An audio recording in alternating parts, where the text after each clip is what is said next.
So that's an example of one of the forests that provides timber on a continuous basis for every family that's operating on such a woodlot. Over here we have the Bavuka Center. So everywhere on the properties you always find the forest. The forest is the basis of civilization. It's the thing we're losing, and it's the thing we need to fix most of the systemic poverty-causing problems. Water, housing, food, medicine, and jobs. That's what a forest does. You have papayas, you have mangoes, you have bananas, you have bamboo, you have neem, you have all the different things that God has given people, in whichever way you want to describe it, through nature in the forest to provide. And so we have built a youth center called the Bavubuka Center inside the farm to act as a nursery and a daycare for all the mothers on the properties who pool their resources together to make raising children easier, safer, and more effective. Come and see.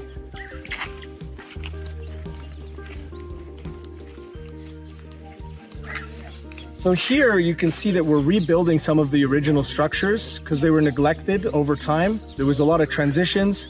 Originally we built the facility and 3 of our families were flooded by a sugarcane plantation next door that cleared 5,000 acres of land, and the flooding wiped out all of their farms. And in the middle of the night, they had to run and take cover in the newly built center. So there was three huts that we had built, and now all of a sudden, because of environmental disaster, it became homes. And then over the period of time of the corporation developing, we haven't yet had the financing to properly finish the installations in order to turn it into a true Bavubuka Center, which is like a modern daycare inside the agricultural setting. So we're just rebuilding now.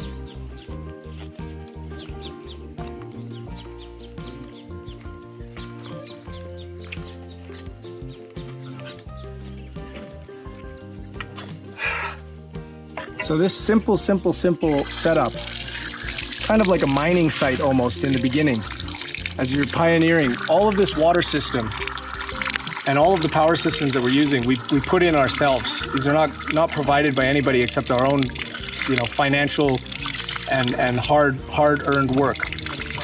So over time, this will become a much more sophisticated system.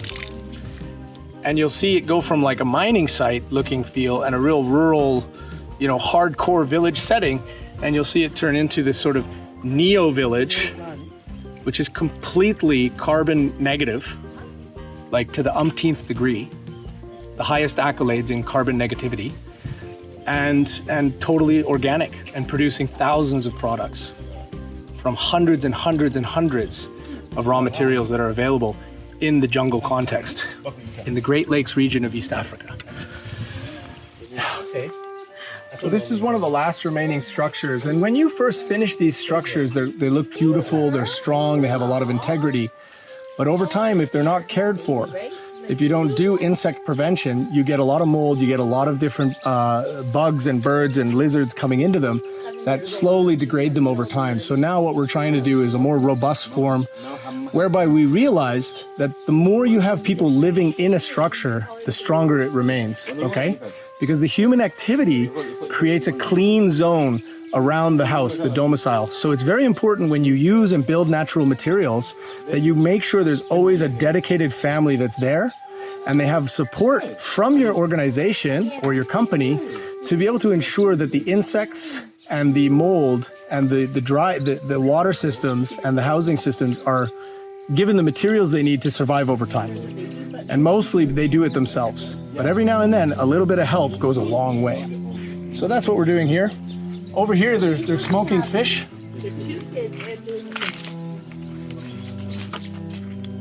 So this is a fish smoking pit. And again, another example of like traditional technologies.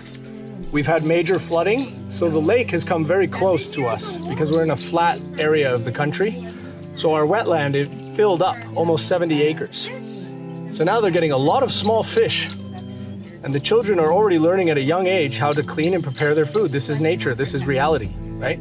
This is the most direct supply line that you can think of in your life as a human. Going to the water, getting the fish, skinning them, and smoking them. This is like the opposite of a refrigerator, but it does the same thing. When they smoke these, the fish can last for up to a week without refrigeration because they're completely smoked like beef jerky. It's a beautiful thing. But imagine now, if we have millions and millions of these fish, which we do, imagine now turning this into a small industry for fish jerky. Next thing you know, all of the families that are partaking in the fish collection, they now have a financial income as well as a direct protein source for their kids and their lives. It's an amazing thing.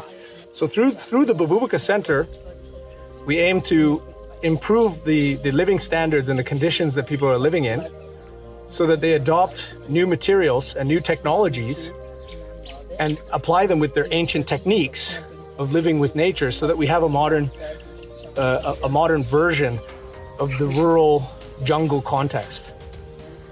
And that's honestly, to me, it's the most beautiful life anybody could strive for, because you can play PlayStation and harvest bananas at the same time, you know, and drink your own fresh lemonade straight from the tree, and fish with rice that you've grown in your own wetland right there, just off the foot of your house.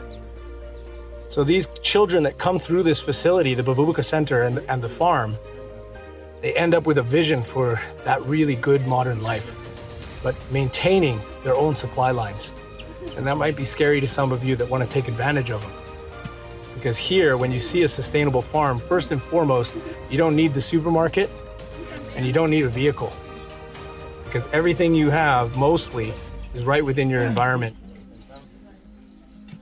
And we can contribute to society tenfold what these populations are currently contributing when they're organized under the modern system to also add into the city supply lines.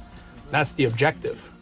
You need to balance the wealth from the city to the skill set and the resources in the villages so that it's equal for all parties. That's world peace.